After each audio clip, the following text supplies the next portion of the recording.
एक ऐसा अंतर्राष्ट्रीय ख्याति प्राप्त मानव जो गुरु प्रेरणा से पिछले 20 वर्षों से वानप्रस्थ जीवन जीते हुए 24 घंटे मानवता की सेवा में संलग्न है। एक ऐसा मानव जो अभी राष्ट्रीय, अंतर्राष्ट्रीय टीवी चैनलों पर 7,500 एपिसोड के माध्यम से सनातन सत्य, आत्मविज्ञान एवं पुनरुत्थान, व्यवहार एवं निश्चय जगत के जीवनोपयोगी विषयों पर हृदय स्पर्शी प्रवचन कर चुका है। उस मानव का नाम है महात्मा उपासक प्रोफेसर डॉक्टर सोहन राज तातेड़। प्रोफेसर तातेड़ द्वारा योग, दर्शन, शिक्षा विषयों पर रचित पीएचडी स्तर के 250 शोध ग्रंथ भारत के 100 प्रतिष्ठित विश्वविद्यालयों में शोधार्थी पढ़ रहे हैं तथा वे सभी शोध ग्रंथ वहां की सेंट्रल लाइब्रेरियों में उपलब्ध हैं। महात्मा सोहन राज ने अभी तक हजारों स्कूलों, कॉलेजों, विश्वविद्यालयों एवं संस्थाओं में सेमिनार, वर्कशॉप, कैंप लगाकर लाखों विद्यार्थियों को योग, दर्शन, शिक्षा का प्रशिक्षण देकर उन्हें सुसंस्कारित किया। डॉक्टर तातेड़ ने भारतीय संस्कृति उत्थान के 4,000 से अधिक समसामयिक विषयों पर आर्टिकल लिखकर ऑनलाइन जर्नल, पत्रिकाओं, वेबसाइट्स पर प्रकाशित किया, जिसका उपयोग लाखों पाठक कर रहे हैं। उपासक तातेड़ के 5,000 से अधिक आज का सुविचार, आज का शुभ संदेश, आज का मंगल भावना योग आदि चिंतन websites, Twitter, blogger, Facebook, YouTube माध्यमों से लाखों लोग अपना जीवन निर्माण कर रहे हैं। मानवता के मसीहा ऐसे महामानव महात्मा सोहन राज तातेड़ के प्रोफाइल को अभी तक विश्व के 20 लाख दर्शक यूट्यूब पर, 12 लाख गूगल पर एवं लाखों दर्शक फेसबुक, ब्लॉगर, ट्विटर और इंस्टाग्राम पर देख चुके हैं। आइए, सुनिए, देखिए, समझिए सनातन सत्य। जैसी दृष्टि वैसी सृष्टि, दृष्टि विज्ञान, कुदरत, कुदरती रचना एवं कुदरत के कानून से शाश्वत सुख की प्राप्ति। जोधपुर के परम पूज्य महात्मा उपासक प्रोफेसर डॉक्टर सोहन राज तातेड़ के निर्देशन में सनातन सत्य। जैसी दृष्टि वैसी सृष्टि, दृष्टि विज्ञान।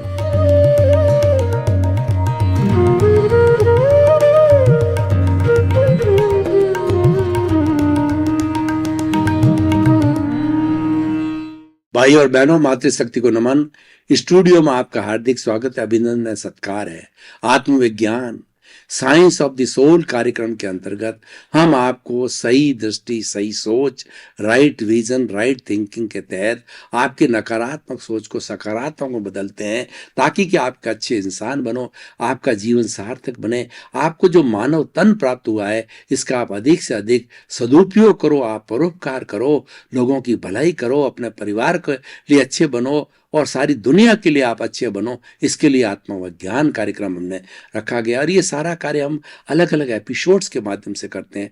तो आज हम एक बहुत ही सुंदर विषय लेकर के आपके सामने प्रस्तुत हो रहे हैं। आज का हमारा विषय कुदरत, कुदरती रचना और कुदरत का कानून। भाई और बहनों, ऐसा सुंदर विषय है कि आप इसको जागरूकता से सुने और इसको जीवन का अंग बनावें, तो आपको जीवन में कभी तकलीफ आ ही नहीं सकती। आप कभी बुरे प्राणी बन ही नहीं सकते, आप कभी अपराध में नहीं जा सकते, आप किसी का शोषण नहीं करोगे, आप हमेशा सकारात्मक सोच रखोगे और आपके भीतर ये भावना खड़ी हो जाएगी, मेरा जो जीवन बना है, वो मुझे जो जीवन मिला है वो अच्छा जीने के लिए मिला है, लोगों की भलाई करने के लिए मिला है, खुद को अच्छा बनाने के लिए बना है। तो हम एक एक करके समझेंगे कि कुदरत क्या है। भाई और बहनों, कुदरत को कहते हैं ब्रह्मांड, नेचर, माँ, पर्यावरण, एनवायरमेंट, जिसमें हम जीते हैं। ये सारा जो है, ये सारा कुदरत कहलाता है।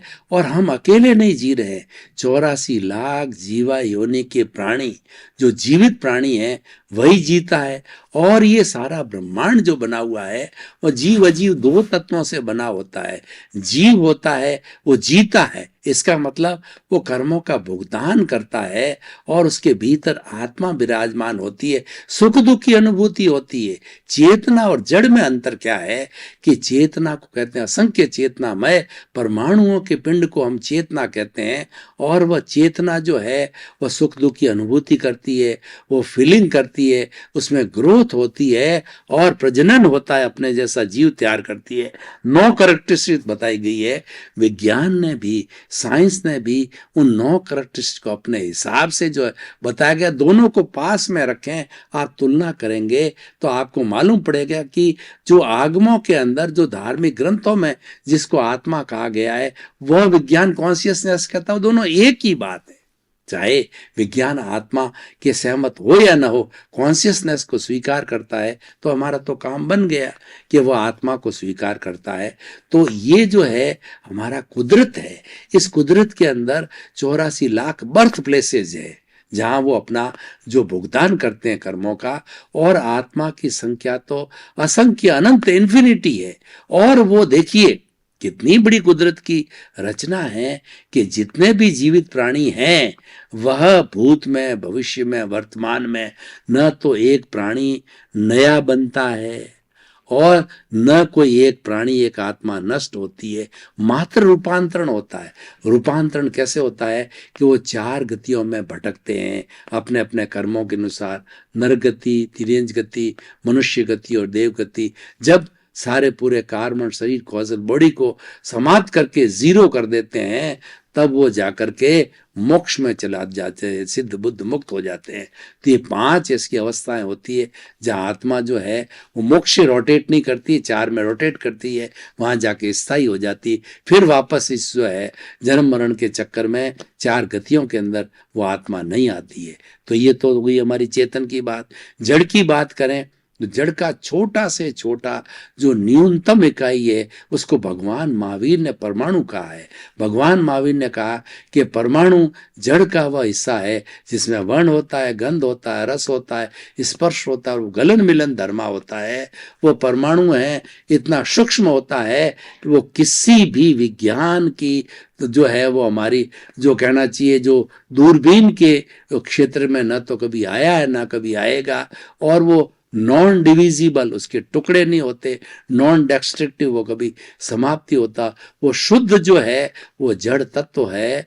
और वह एक परमाणु जब दूसरे परमाणु के साथ मिलता है, द्विपरमाणु, फिर कई परमाणु मिलते हैं तो अणु बनते हैं। और फिर ये जो सृष्टि हम जड़ की जो सृष्टि देख रहे हैं, मकान है, सड़कें हैं, ट्रेन है, प्लेन है, हवाई जहाज है, टेबल हैं, कुर्सियां हैं, लाइट है, जितने भी जड़ तत्व है वो परमाणुओं से मिलता है। तो छोटी से छोटी इकाई परमाणु न एक घटता है न बढ़ता है। भूत, भविष्य, वर्तमान में तीनों की संख्या एक सी रहती है।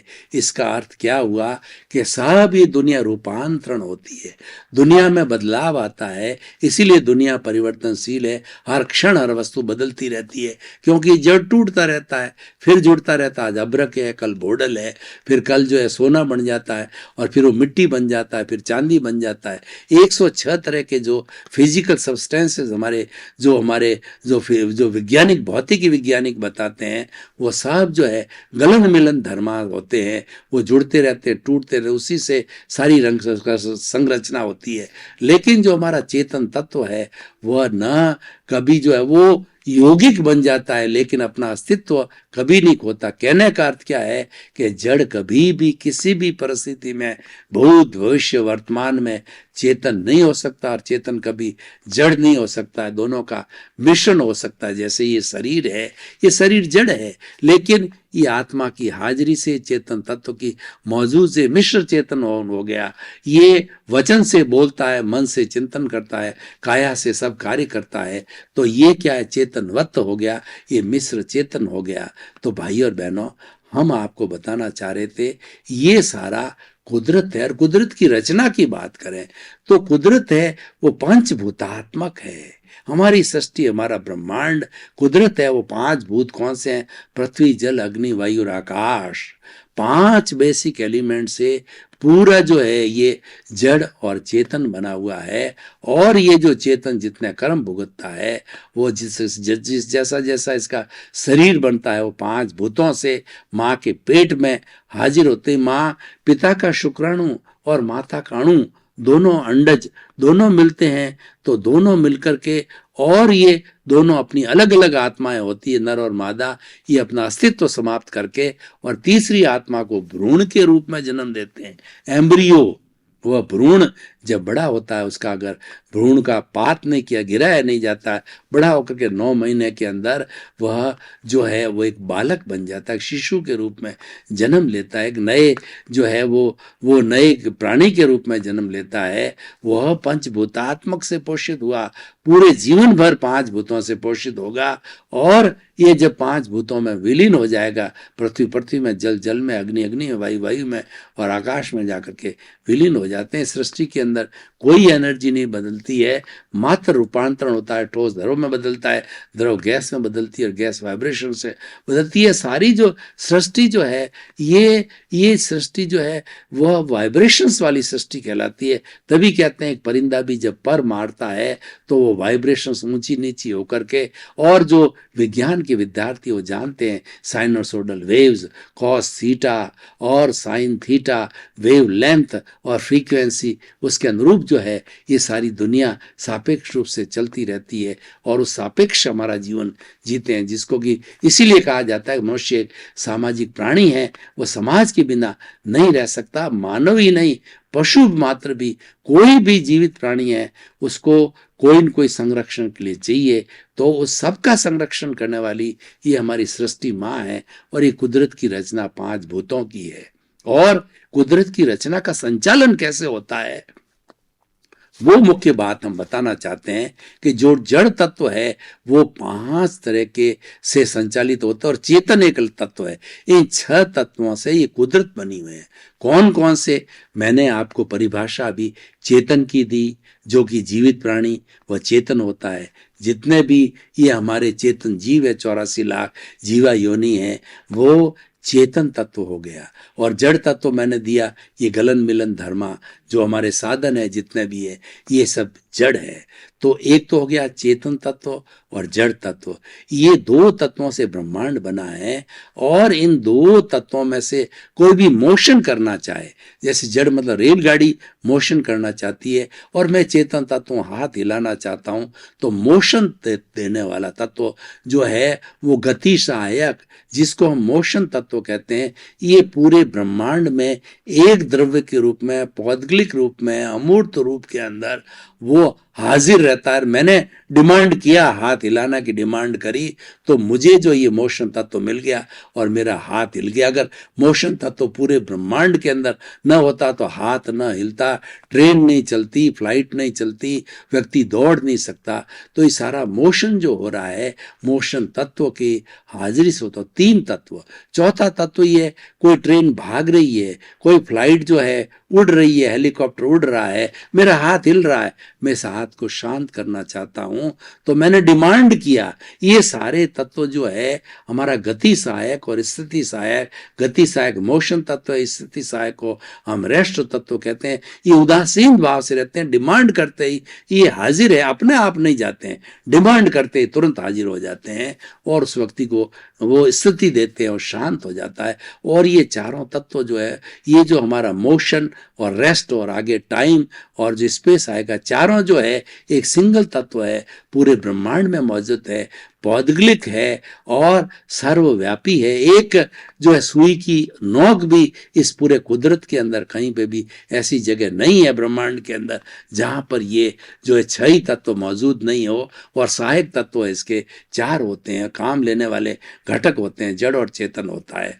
तो हम बात कर रहे थे वो गति सहायक, स्थिति सहायक, और तीसरा जो तत्व है जो टाइम, टाइम छोटा से छोटा जो समय होता है, जो पलक झपकते ही बहुत से समय निकल जाते हैं, फिर अवालिका होती है, फिर सेकंड आता है, उसके बाद में मिनट है, फिर घंटा है, उसके बाद में दिन है, और उसके बाद में पक्ष है, और पक्ष के बाद के अंदर हम देखें वर्ष बनता है, शताब्दियां बनती है, और उसके बाद के अंदर अवसर्पिणिका, उत्सर्पिका, 20 करोड़ करोड़ सगल का काल चक्र बनता है। ये सारा समय है जो कि हमें वर्तना देता है, हमको बताता है इतने बजे उठना है, इतने बजे जाना है, और इतने वर्ष के हो गए, और इतना वर्ष और जीना है, अब युवा हो गए, अब जो है वो जवान हो गए, अब जवान के बालक, जवान, फिर प्रौढ़, और फिर युवा। इस तरीके से समय की वर्तना देने वाला टाइम फैक्टर है। और ये सभी पांचों तत्व, टाइम, मोशन, रेस्ट और अगला स्पेस है, इसको सब विज्ञान भी मानता है। तो ये टाइम तत्व है। और जो लास्ट जो छठा तत्व है वह है वो हमारा स्पेस, यानी आकाश। मैं इतनी जगह घेर रहा हूँ, आप इतनी जगह घेर रहे हो, ये टेबल इतनी जगह घेर रही है, ये कैमरा इतनी जगह घेर रहा है। हर व्यक्ति जितनी जितनी जगह घेरता उतनी अवगाहना देने वाला जो है हमारा आकाश तत्व है, हमारा स्पेस है, जो सबको अवगाहना देता। अगर स्पेस नहीं होता, आप मेरे पे पड़ते, मैं आप पे ऊपर पड़ते, और हम जो है इस रूप के अंदर कहीं भी स्थिर नहीं रह सकते, हमें आप जिंदा नहीं रह सकते।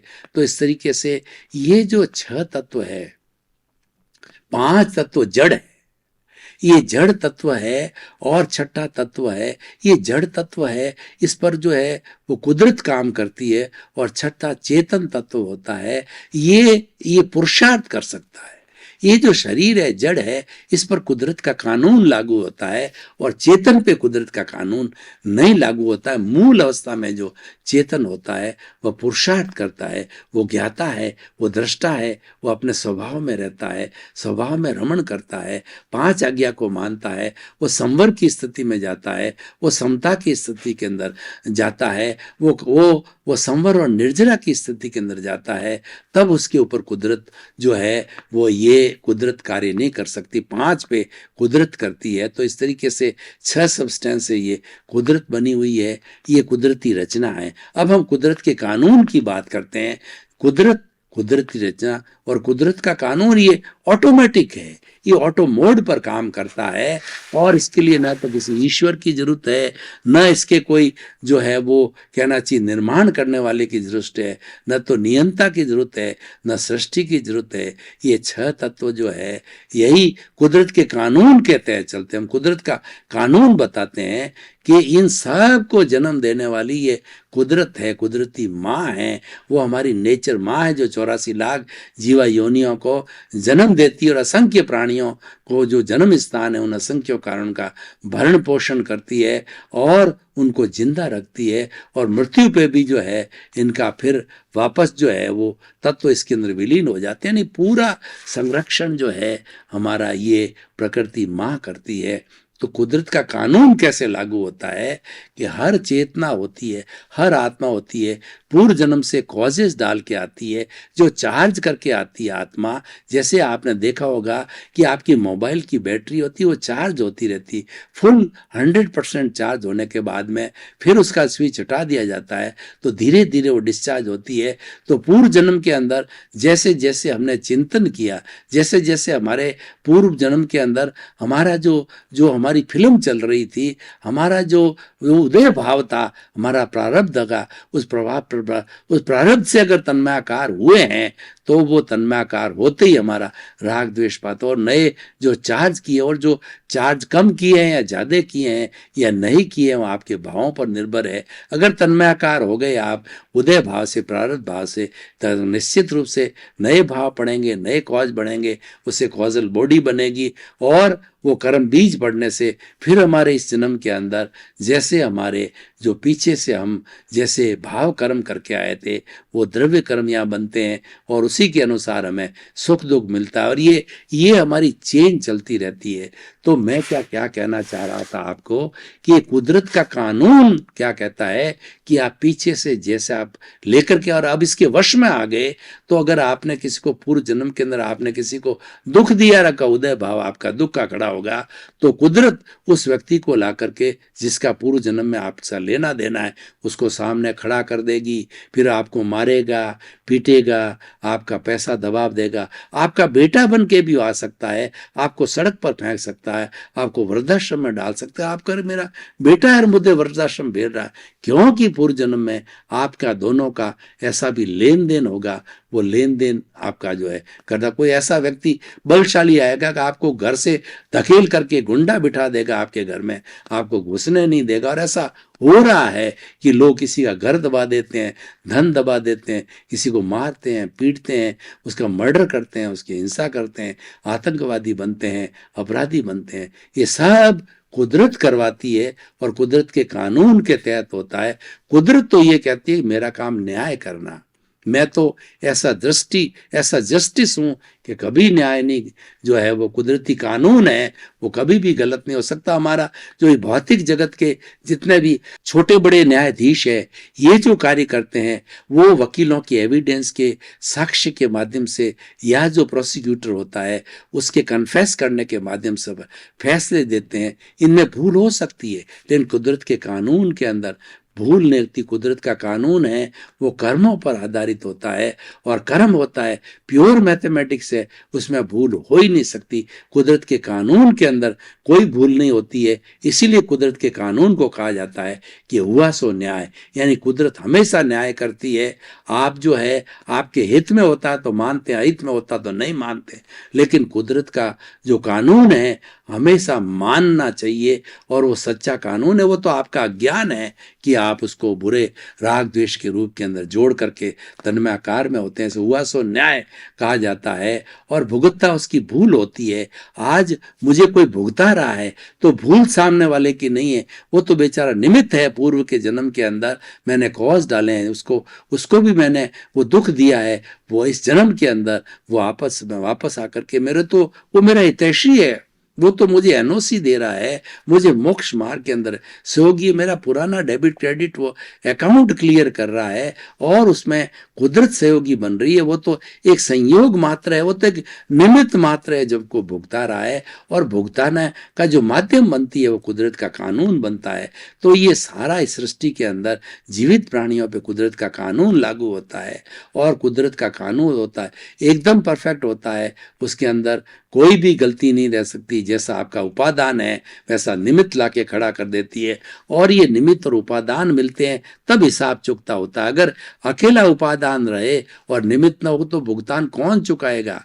जैसे उदाहरण के तौर पर देखिए कि हम किसी भी बैंक से जो है हमने कर्जा लिया, मान लिया 10,000 रुपये का, तो हमारे अकाउंट में क्रेडिट हो गया, फिर हमने एक बार 1,000 चुकाया, दूसरी बार 1,000 चुकाया, ऐसे चुकाते जो वो डेबिट होता जाता है उस अकाउंट के अंदर। और जब 10,000 पूरे चुका देते हैं, ब्याज चुका देते हैं, तो वो जीरो हो जाता है। जीरो होने का मतलब हमारा कोई हिसाब किताब बाकी नहीं रहा। तो हमारे संपर्क में वही प्राणी आएगा, चाहे तिर्यंच गति का हो, चाहे देव गति का हो, चाहे मनुष्य गति को नरक गति बताया जाता है कि प्राणी जो इस मनुष्य लोक में नहीं आ सकते हैं, तो वो तीनों हमें भुगताते हैं। देवता होकर के भी हमारे शरीर के अंदर जो ऐसे जो पहले 3 देवलोक के होते हैं, शरीर में आके शरीर के अंदर घुस करके वो यक्ष के रूप में वो कष्ट देते हैं, भूत भूतनियों के रूप में कष्ट देते हैं, वो भी उसका भुगतान होता है। तो सब कुछ ये जो है कुदरत का कानून ये है कि तुम जो करके आए हो, मैं तो मात्र संजोग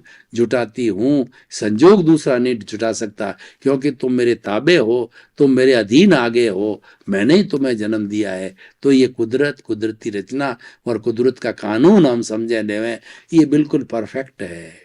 और इसके अंदर कोई फेरबदल नहीं होता। हम तो केवल इसके एक निमित्त है, केवल एक घटक है। इसके अंदर जीने वाले उसको एज इट इज मानना चाहिए, अपनी बुद्धि को नहीं जोड़ना चाहिए। बुद्धि है राग द्वेष पैदा करती है, ये अच्छा है, ये गलत है, ये खराब है, ये व्यक्ति अच्छा है, ये समाज अच्छा है। अच्छा बुरा, लाइक डिसलाइक, प्रियता अप्रियता करने वाली बुद्धि है, तो बुद्धि से परे जाना चाहिए। इस बुद्धि को कहना चाहिए कि भाई तू अपने ससुराल चली जा, मुझे इसकी जरूरत नहीं। इस बुद्धि को, जो हमारी व्यवहार बुद्धि, उसको छोड़ो, प्रज्ञा को जागृत करो। प्रज्ञा क्या करती है? बुद्धि का रोल करती है, लेकिन हमको कभी भटकाती नहीं है, वो मोक्ष मार्ग में ले जाती है। वो कहती है कि कुदरती रचना और कुदरत के कानून को स्वीकार करो, तब तुम्हें सनातन सत्य मिलेगा। ये दृष्टि का विज्ञान देती है। हमारी हमारी जो प्रज्ञा है वो हमें दृष्टि विज्ञान देती है, हमारा दृष्टि को बदलती है, हमारी दृष्टि को सही करती है। हमारी जो गलत विचारधारा है, जो रॉन्ग बिलीफ है, जो वेल्डिंग पड़ा हुआ अज्ञान को, उसको तोड़ने वाली प्रज्ञा है। तो प्रज्ञा के जगत में जाना चाहिए। बुद्धि को छोड़ो और प्रज्ञा को जागृत करो। प्रज्ञा हमेशा आपको अच्छा रास्ता बता दे, कभी नहीं बताती। क्यों? क्योंकि आत्मा की रिप्रेजेंटेटिव, आत्मा तो अक्रिया है, आत्मा कोई काम नहीं करती। और जब व्यक्ति को ज्ञान मिल जाता है, जब व्यक्ति ज्ञानी हो जाता है अपने पुण्योदय के कारण, उसको अच्छे ज्ञानी पुरुष, उसको गुरु होता है जो ज्ञान देते हैं। गुरु किसको कहा जाता है? गु का मतलब अंधकार, रू का मतलब दूर करने वाला। गुरु वह व्यक्ति होता है जो अज्ञान रूपी अंधकार को दूर करता है। और जिसको दीपक की उपमा दी गया है कि घना शताब्दियों का अंधकार हो और एक छोटा सा मिट्टी का दीपक जला दो तो घने अंधकार को चीर देता है। तो वो गुरु वह व्यक्ति होता है, वो हमारे जो एक दिया को प्रज्वलित करता है। आपका बहुत बहुत धन्यवाद। आप हमारा आत्मविज्ञान कार्यक्रम बराबर देख रहे हो। आत्मविज्ञान कार्यक्रम दृष्टि विज्ञान है। आत्मविज्ञान कार्यक्रम सनातन सत्य बताता है, अल्टीमेट ट्रुथ बताता है, कुदरत रचना और कुदरत का कानून बताता है, ताकि कि आप एक अच्छे इस पर चल करके अच्छे इंसान बनो। आपको सम्यक दर्शन देता है, आपकी भ्रांत मान्यताओं को समाप्त करके आपको राइट विजन, सही दृष्टि, सही सोच देता है। इसी क्रम में आपका जीवन आनंदमय हो, मंगलमय हो। आपके प्रति बहुत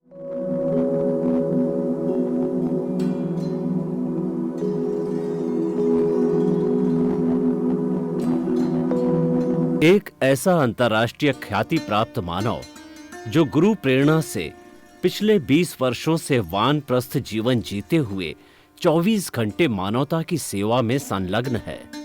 एक ऐसा मानव जो अभी राष्ट्रीय, अंतर्राष्ट्रीय टीवी चैनलों पर 7,500 एपिसोड के माध्यम से सनातन सत्य, आत्मविज्ञान एवं पुनरुत्थान, व्यवहार एवं निश्चय जगत के जीवनोपयोगी विषयों पर हृदय स्पर्शी प्रवचन कर चुका है। उस मानव का नाम है महात्मा उपासक प्रोफेसर डॉक्टर सोहन राज तातेड़। प्रोफेसर तातेड़ द्वारा योग, दर्शन, शिक्षा विषयों पर रचित पीएचडी स्तर के 250 शोध ग्रंथ भारत के 100 प्रतिष्ठित विश्वविद्यालयों में शोधार्थी पढ़ रहे हैं तथा वे सभी शोध ग्रंथ वहां की सेंट्रल लाइब्रेरियों में उपलब्ध हैं। महात्मा सोहन राज ने अभी तक हजारों स्कूलों, कॉलेजों, विश्वविद्यालयों एवं संस्थाओं में सेमिनार, वर्कशॉप, कैंप लगाकर लाखों विद्यार्थियों को योग, दर्शन, शिक्षा का प्रशिक्षण देकर उन्हें सुसंस्कारित किया। डॉक्टर तातेड़ ने भारतीय संस्कृति उत्थान के 4000 से अधिक समसामयिक विषयों पर आर्टिकल लिखकर ऑनलाइन जर्नल, पत्रिकाओं, वेबसाइट्स पर प्रकाशित किया, जिसका उपयोग लाखों पाठक कर रहे हैं। उपासक तातेड़ के 5000 से अधिक आज का सुविचार, आज का शुभ संदेश, आज का मंगल भावना योग आदि चिंतन websites, Twitter, blogger, Facebook, YouTube माध्यमों से लाखों लोग अपना जीवन निर्माण कर रहे हैं। मानवता के मसीहा ऐसे महामानव महात्मा सोहन राज तातेड़ के प्रोफाइल को अभी तक विश्व के 20 लाख दर्शक यूट्यूब पर, 12 लाख गूगल पर एवं लाखों दर्शक फेसबुक, ब्लॉगर, ट्विटर और इंस्टाग्राम पर देख चुके हैं।